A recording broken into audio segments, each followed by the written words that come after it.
श्री शिवाय नमस्तुभ्यम।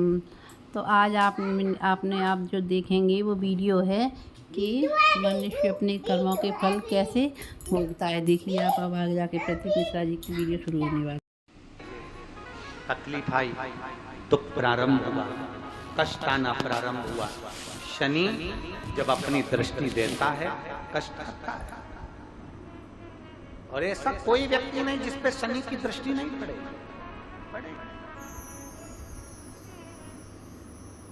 उसका काम है शनि का अपना काम करना, ग्रहों का काम है उनको अपना करना है, वो करेंगे। शनि ने अपनी दृष्टि दी, ब्रह्मचित्त शिव भक्त की धर्म पत्नी का झगड़ा हुआ, और झगड़ा होते से ब्रह्मचित्त धर्म पत्नी चली गई अपने मायके।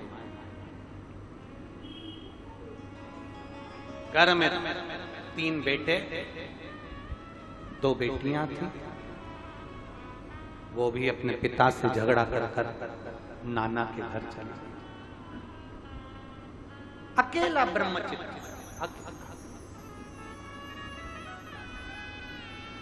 और जब पूरा वक्त आता है ना, सब साथ छोड़कर चले जाए। धन के साथी सब होंगे, पैसे के साथी सब होंगे, तुम्हारे सुख के साथी सब होंगे, पर धन के हिस्सेदार होंगे, जमीन के हिस्सेदार होंगे, प्लाट के हिस्सेदार होंगे, पर तुम्हारे पाप का कोई हिस्सेदार नहीं होगा। तुम्हारे पाप का भोग तो तुम्हें अकेले कोई भोगना पड़ेगा, अकेले को भोगना है, कोई दूसरा नहीं भोगे।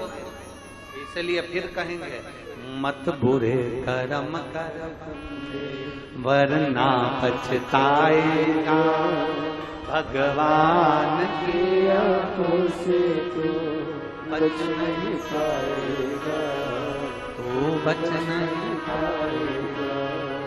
अरे रो अज्ञानी मत करना, तेरे कर्म का फल भी तू ही पाएगा, जैसा किया तूने तेरे आगे आएगा। मत बुरे कर्म कर बंदे वरना पछताएगा, भगवान की आंखों से तू बच नहीं पाएगा, तू बच नहीं पाएगा।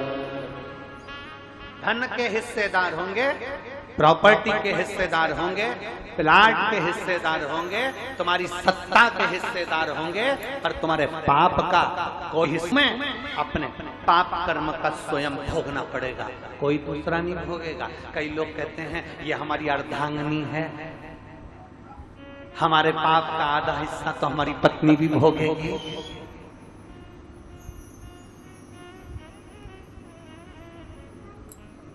हम आपसे पूछें खाना खाते हो? अरे बोलो तो जम के खाते हो? पत्नी अर्धांगिनी है ना? अरे बोलो तो जम के, पक्का? ठीक है। तुम कह रहे हो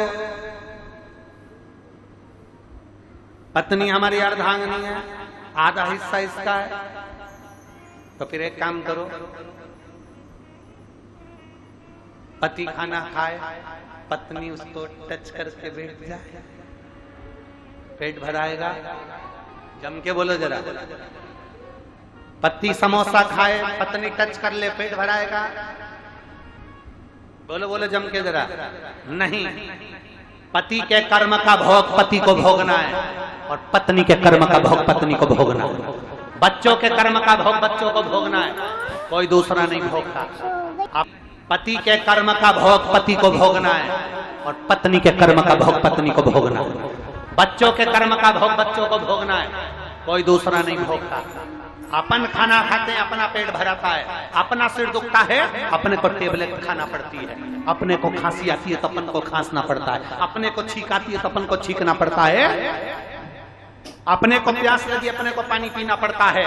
तो पाप अपन ने करा है तो भोगना भी अपने को ही पड़ता है, कोई दूसरा नहीं भोगता। कोई नहीं भोगने वाला, अपने को अकेले को भोगना।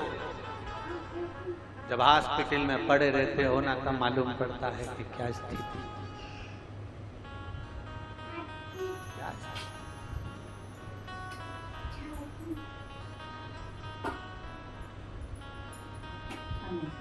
कौन है? फिर वही बात आ गई, अंत समय प्रभु आना पड़ेगा, वचन दिया तो निभाना पड़ेगा। आए ना आए प्रभु कुटुंब कबीरा, अंत समय प्रभु आना पड़ेगा। फिर अंत समय में वो आएगा जिसको तुमने जल चढ़ाया, अंत समय में वो आएगा जिसका तुमने भजन किया, अंत समय में वो आएगा जिसका तुमने गुणगान किया, अंत समय में वो आएगा जिसका तुमने स्मरण किया, अंत समय में वो पहुंचेगा।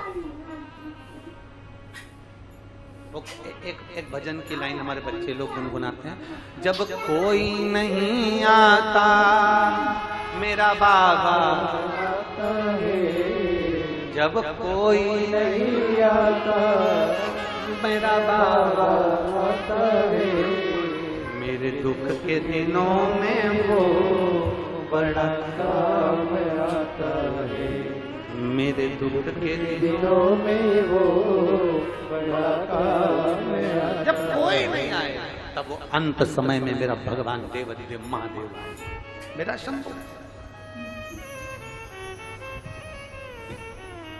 मेरा, मैं तुझे प्रथम गिनती में गिनाता हूं, देवताओं का आधिपत्य तुझे प्रदान करता हूं, सारे देवों में तू प्रथम गिनती में गिना जाएगा, प्रथम पूज्य माना जाएगा।